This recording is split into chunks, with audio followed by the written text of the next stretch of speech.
Bom, gente, então eu estava falando para vocês da importância da gente considerar o contexto histórico quando a gente está estudando os sistemas literários, né, os períodos literários. Por quê? Porque a literatura, a gente só vai entender por que, que eles escreviam daquela forma, por que, que o texto era organizado daquela forma, porque tinha um ou outro personagem, se a gente entender como que a sociedade da época funcionava. E daí eu estava fazendo uma comparação com o período atual, né? Imagina os textos literários que serão canônicos nos anos seguintes, nos anos futuros. Vocês acham que eles não vão espelhar esse, de alguma forma, esse momento que a gente está vivendo da pandemia não vai aparecer? Não, talvez não diretamente escrever o que a pandemia em si, mas os reflexos disso nos sentimentos que nós, como sociedade, vamos ter, e vai aparecer nas obras de arte, na literatura. Imagina essa nossa angústia, a nossa relação com a morte.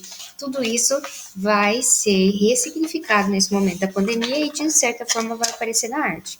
Ao longo de toda a história, isso aconteceu também.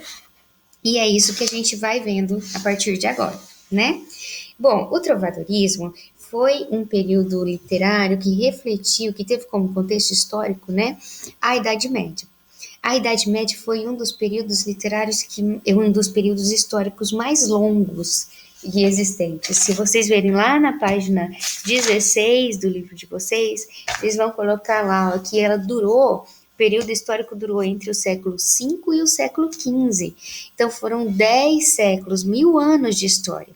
E esses 1000 anos de história é, a sociedade se organizou nesses 1000 anos de história dessa forma que eu coloquei aqui nessa imagenzinha. Depois lá da queda do como,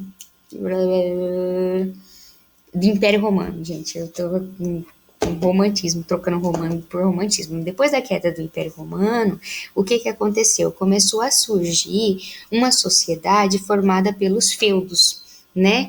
E esses feudos organizavam a sociedade numa pirâmide social formada por um rei, que era ali o topo da nobreza, né?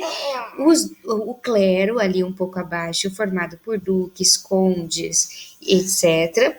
E depois desses vinham ali os cavalheiros, senhores, bispos e abades, e por fim, na última camada social, a gente tinha o que a gente chama também de vassalos, que são soldados, camponeses, servos.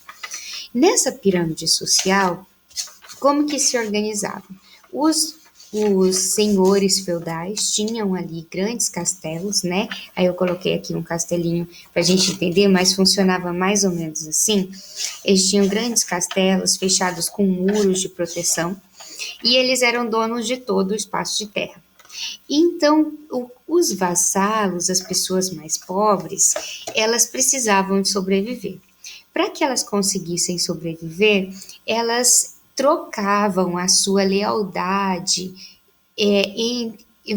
davam a sua lealdade em troco de pequenos espaços de terra. Então, aqui, do lado desse castelo, viviam vários camponeses ou vassalos. Esse nome vassalo vem justamente por essa fidelidade, essa lealdade intensa que eles tinham em relação ao senhor feudal. Então, porque o senhor feudal dava para eles um pedacinho de terra onde eles sobreviviam, tinham um sentimento de gratidão e fazia de tudo para proteger esse senhor, inclusive quando tinha guerras e batalhas para conquistar novos espaços. Então, os vassalos viviam nessas pequenos espaços de terra como camponeses que plantavam o que precisavam comer e vivia naquela vida de subsistência. Preciso comer arroz, vou plantar arroz. Preciso comer feijão, vou plantar feijão. Preciso comer carne, um frango, vou criar o frango. Então eles viviam ali sem ambições, só naquela situação mesmo de subsistência, né? E aí, nesse momento, como a gente não tinha muitas ambições, a sociedade era toda baseada no princípio teocêntrico. O que é teocentrismo?